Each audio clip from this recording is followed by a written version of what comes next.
Hi. Because you're listening to this podcast, you know exactly how powerful a good podcast really is and how important the right guests are. And that guest could be you. The show today is sponsored by speakonpodcasts.com. They're the world's leading podcast booking agency for B2B and tech brands. And they get people like you on podcasts like this.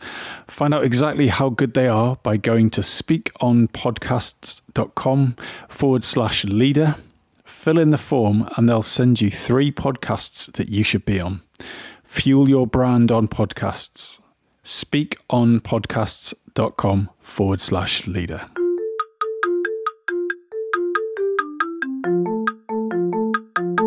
Hello and welcome to the Shiny New Object podcast. My name is Tom Ollerton. I'm the founder of Automated Creative, and this is a weekly podcast where I interview one of our industry's leaders, and this week is no different. I've got Seb Bardin, head of e-commerce marketing, oh my God, at Unilever, I think for the second or third time on this podcast. Seb, could you give the audience an overview of who you are and what you do? Hi, Tom. So, I'm Seb. I've been now 15 years in digital marketing in the UK. So, I've been working at Amazon, at Shell, at Sony, and I started my role at Unilever 2 years ago. And can you give us a kind of insight? How did you get into the industry? What was your journey? How did that start? I've always been interested into, let's say, computers, and then in the late 90s, internet arrived to Mauritius. So it was all this brand new thing where you can have information that is not controlled by the government or by a few amount of media. So I got really passionate into it. I started to learn how to do website using Dreamweaver back in the days, a little bit of HTML. And then, this was a passion. And then I had the opportunity to transform this passion into my work. And since then, going from website design to, your search campaigns to, programmatic. And now, I'm starting and focusing more on the e-commerce side. So in your many and varied roles, what new belief or behavior in the last few years, at least, have made work better for you? I think it is mainly focusing on the task, focusing on the big picture. So make sure that there's no noise or no distraction coming from outside to make you achieve what is expected for the business. Of course, being curious is important because this is how I manage to look at things differently, to bring new ideas as well on board. But definitely focusing on getting the results and focusing on the outcome is definitely a big help, and also to make sure that you can balance, manage well the balance between work, work-life balance as well. So that's a little bit bad. So you mentioned curiosity, and that's a word that comes up a lot when I'm recording this podcast, and I think it's seen as something that marketers really admire and revere and suggest. But how do you draw the line between just being curious and investigating something that's new versus honing in on a skill, like really becoming a deep level practitioner? Is there a trade-off, or how do those two needs marry up, or do they have to stay separate? I think there's also, as you say, there's a trap that, being curious, where you fall into the trap of trying all the latest shiny new things, and be curious to make sure that, you achieve what is required. I guess for me, it's more as long as you still have what is your end goal, your objectives in mind. This is how I always, just try, use the curiosity to bring as part of, the the process of getting things done. Anyway, so maybe I know the answer to this question already, but what have you become better at saying no to in recent years? I think the most important is to say no to all the latest marketing gimmick. I guess, it might be a calculated risk-taking, but again, when you say, oh, let's do, blockchain, media buying, or, any new buzzword that is in the marketing world, I think I've started to say no more to these things until it's proven or until it is helping us achieving, the expected outcome of a campaign. So who do you think should pay the price for proving that these things work, if not a brand like Unilever with deep pockets? I guess there's always opportunities to do to look at these new shiny new things. If you have a really good test and learn approach where you know that X amount of your budget is going into testing brand new things versus things that we've been doing and that is working well. So, in the past, I guess, we had a lot of budget pressure. So again, you really need to think quite hard before going into something new that can really help the business, really help your campaigns. But in other situations where, I think we are a little bit much more comfortable in business, I guess the approach that I'm looking at, it's more, the 80, 15, 5, where 80% will be, in something that is, proven and working. And then your 5% something brand new and your 10% something that maybe all other businesses in different industry are doing, but that we've never done before. So yeah, it will be a 3-tier type of approach. And how do you decide what to say no to? So, as you say, you've got blockchain-based marketing activities. NFTs have sort of blown up a bit recently. Do you have a system for saying no to things, or a bunch of questions that help you arrive at a no, or is it instinctual? It will be also, to make sure, to align it with, what we're trying to achieve first. And then also, talk to other peers in the industry to see how they've done it. If you're interested to understand a bit the point of view of different leaders, marketing leaders as well.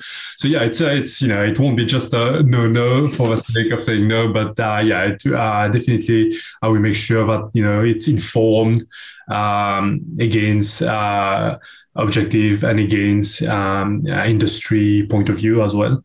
I was at a conference yesterday, MadFest, in fact, and what really struck me after years of working in marketing, I'm sort of quite embarrassed to admit this, but there seems to be two camps. There's the technologists, such as like myself, an ad tech startup, where we're trying to reinvent, break, change, push forwards the whole industry using technology. That's kind of what excites us and gets us out of bed in the morning. So there's people like us and other ad tech suppliers and innovation people saying, oh, the pace of change has never been more frenetic. But then there's the other school of thought, which is the thinkers, the strategists, like the chin scratchers going, well, people don't really change, and has marketing really changed that much in as many years? And do you think that it's worth having a foot in both camp, or do you think it's a safer bet for marketers just to, as you say, focus on the 80% and just make that work and not get too distracted? The way we see it, it's more technology should be a business enabler that allows you to reach your end goal. So again, if there's something that is really relevant, it's better. It's worth taking the risk and test, learn, fail, or test, learn, success, then and then make it bigger. So for me is yes. the basis of marketing is still the same. It's just that technology is out there to facilitate, to make things much more automated, whatever all the arguments, positive arguments we have around it. But at the end of the day, yes, it needs to be seen as an enabler to help you at the end of the day. So I'm curious to know if you have a top marketing tip, a bit of Seb silver bullet advice that you could share with the audience. What is that one bit of marketing advice or inspiration that you share most often? I always come back to think about the bigger picture. Again, it's just to make sure that it's always coming back to focusing your effort to select the right partners in terms of what you're doing, let's say on the technology side, but also to avoid going into the trap of the nitty-gritty KPIs. So something I've learned in the recent years is to go into more OKRs type of approach, which is objective key results, instead of focusing too much on the KPIs. So by doing this, at least what I'm doing on the digital marketing side is much more aligned to what the business wants to achieve on the outcome side. So definitely, I guess always have in mind the bigger picture and where we want to go. What's the North Star at the end of the day? But isn't the bigger picture always your career?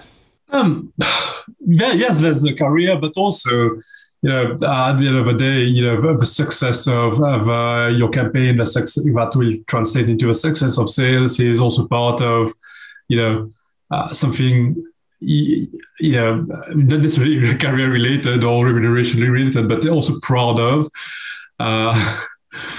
Yeah. We're in sort of acronym territory, aren't we? So you mentioned OKRs and KPIs, but I'm just curious to know how you sort of see those as different. I mean, we don't function on an OKR basis as a business. We have another way of doing it.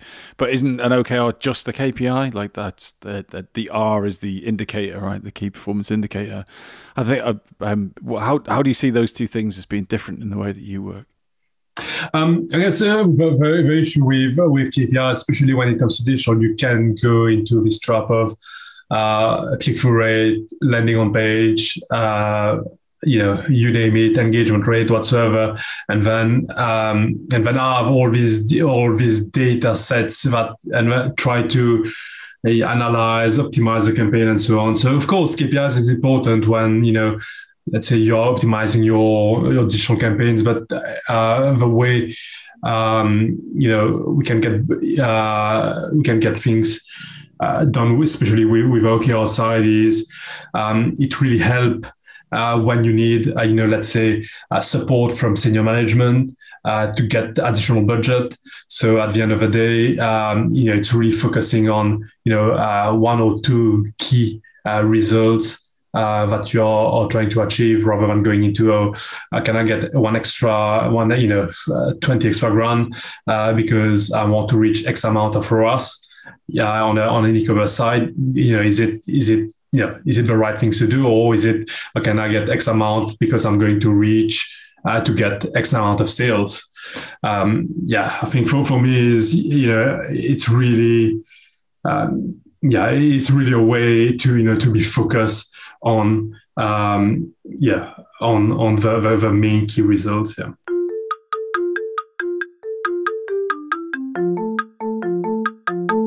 This episode of the Shiny New Object podcast is brought to you in partnership with MadFest. Whether it's live in London or streamed online to the global marketing community, you can always expect a distinctive and daring blend of fast-paced content, startup innovation pitches, and unconventional entertainment from MadFest events. You'll find me causing trouble on stage, recording live versions of this podcast, and sharing a beer with the nicest and most influential people in marketing. Check it out at www.madfestlondon.com.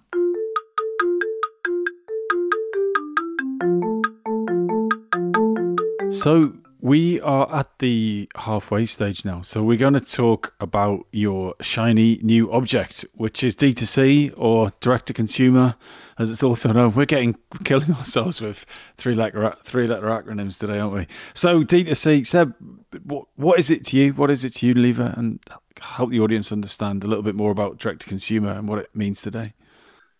So, yeah, direct to consumer platforms are definitely a way for advertisers, brands to own the sales of their product online.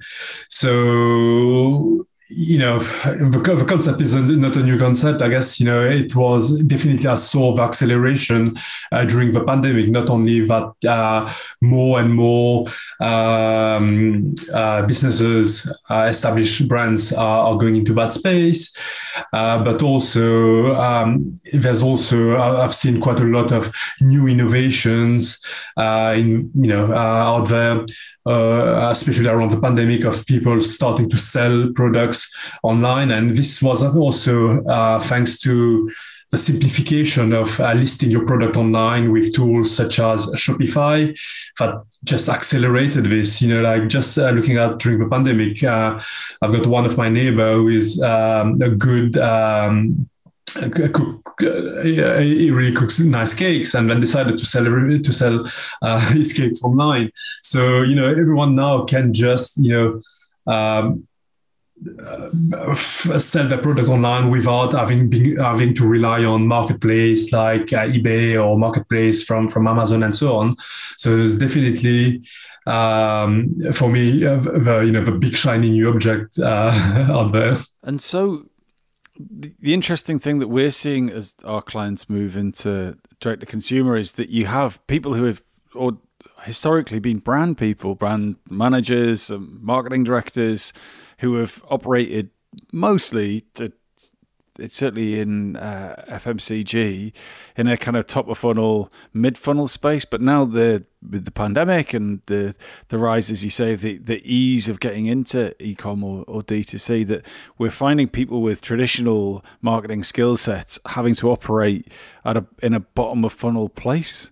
Which I think brings challenges for lots of different businesses. But is that your experience? Is a Unilever kind of wedging top of the funnel people into the bottom, or is it a case of just kind of buying in expertise at the bottom? And help me understand how you're dealing with that tension. What was really good is we have an amazing training program where to up the skills of the traditional marketer. So definitely there was a big push on that end to up your skills based on your level. You could select different type of trainings. So yeah, that's definitely something that was done. But also I've seen it in a couple of places as well, is where usually you used to have the e-commerce team on one side and then the marketing team on the other side.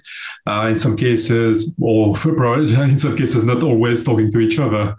So it means during this time is, how can you bring those two teams together and not work in silos, and have, let's say, a proper end-to-end planning when it comes to marketing and leverage e-commerce, vice versa. And so, if a brand is listening to this podcast and they've been recently tasked with, right, we need to get our D2C sorted, they're probably leaving it a bit late, but anyway, imagine that is the case. What's the best way to get started for a brand that traditionally hasn't had a D2C function?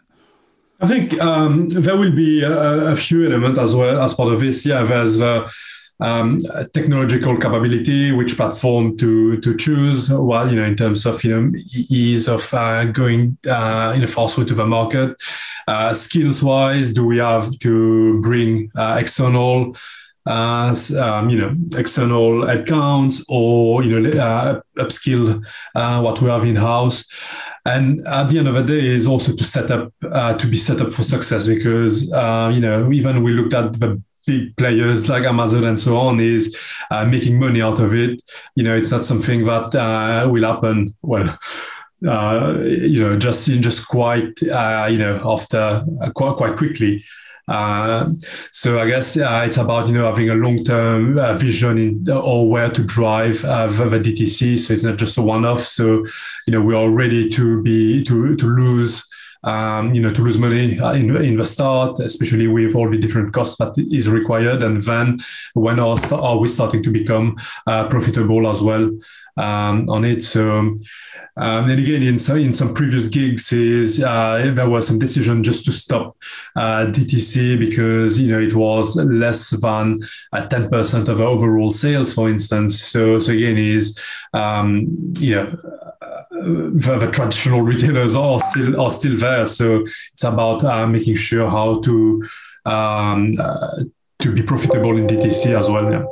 And what do you see as the best way to go? Because obviously there's going to be cannibalization all over the place. Is it a case of selling products and products plus experiences on your D2C site, or focusing on a niche product, or have specific launches? And because obviously you're going to have to keep the Amazons of this world happy. What is I mean, you don't need to tell us the Unilever answer to that, but what are the options that people consider? I think definitely it's about considering something that you can't find everywhere else, but also that is convenient, that you won't be necessarily having on the Amazon, or you won't be able to find at your Tesco because it's too big to carry and so on. So again, it's about having these products that are a little bit unique to your own e-commerce platform. There are some very good examples out there of, especially around more multi-pack type of purchase. So that works really well, but also in the tech and consumer electronic side is ranging products that you won't be able to find elsewhere. So definitely, it's about having a unique proposition. But also another thing also to bear in mind is what we know, especially in e-commerce, it's about the logistic and the delivery side. So especially with we are in a world where we want it right now. So how can we make sure that we reduce the timeline between between purchase and delivery? So that will be also key as well. So what's your view on the value of getting better first-party data via D2C than you might get through Amazon? Amazon famously pretty tight-lipped about what's going on from a data perspective, although I'm sure the more you spend, the more you know on those platforms. But even if it is expensive to set up D2C, and even if it does sit at around somewhere between 1% and 10% of total sales, is one way to offset that cost, or the amount of effort that you have to put into it. Is that worth it, because you're going to start getting a much clearer picture of who your consumer is based on the fact that you own the data and the process? So that's another thing as well, which is the data ownership side. So again, we are more moving into the cookieless world. So value of PII will be much more important, and of course that will be a way for brands to collect valuable first-party data, and that of course not only be used as part of your DTC platform, but also that can be used as part of your overall brand activities. Having PIIs and then leverage it on things like the YouTubes and the Facebook platforms is much more valuable than the pixel retargeting and so on, but from users that are coming on your website. So definitely there's the longer picture of leveraging the first party data as part of a DTC approach. But also, the last one as well is also another big opportunity is more when it comes to new product development, because again, this is an opportunity where you can trial new products that are probably not in the markets, and then if it's work, yes, let's go and make these products available on this bigger platform like Amazon and Tesco.com. While it's not working, it's easier just to kill the product directly from your DTC platform. Yeah, that's a really nice point. So who's nailing D2C at the minute? Who do you look to outside of maybe your own category as being an inspiring leader in the space? I guess I would say some for me it would be probably Apple that is really doing it properly. And again, they've been there before, but again, it's more with all the experience, we learn more. It's about the opportunity to highlight the product in a nice way, but also to create the demand directly from a website. But also, it's all the services that are around it. So when you go in the account to make sure that when you have any products, any issues with your product, everything is done within the same platform. So yeah, I would say they are really good at it. And then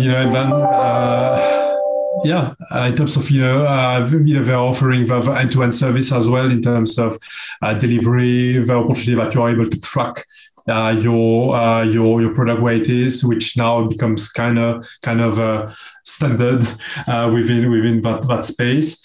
That would be probably quite a boring one, but they are nailing it probably, and they've been doing it for a few years now. Yeah, and they've got the budget to do it well, in fairness to them.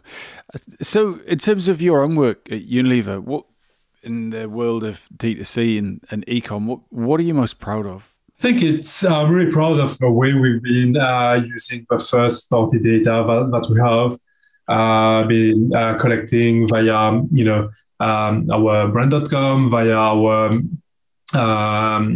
cleaning tips platform, cleanipedia.com.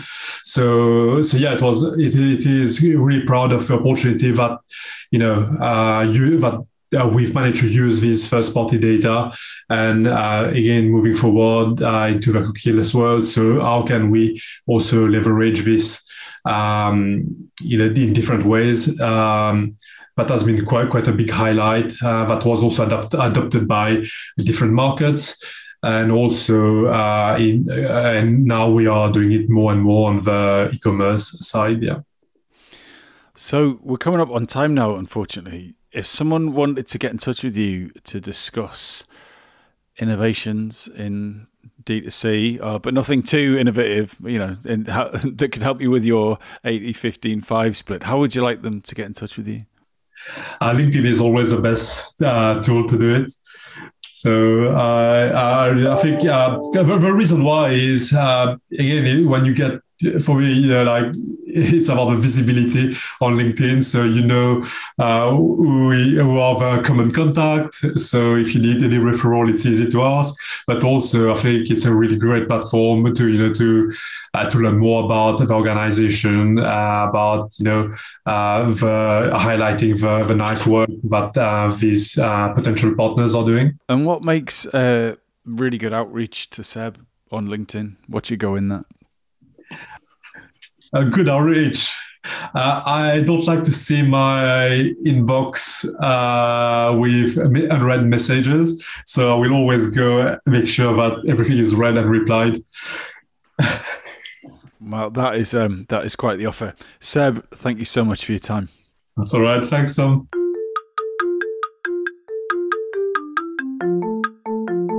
Hi. Just before you go, I'd really appreciate it if you could take the time to write a review of the shiny new Object podcast on Apple Podcasts or iTunes, whatever it's called these days, or whichever podcast provider you use.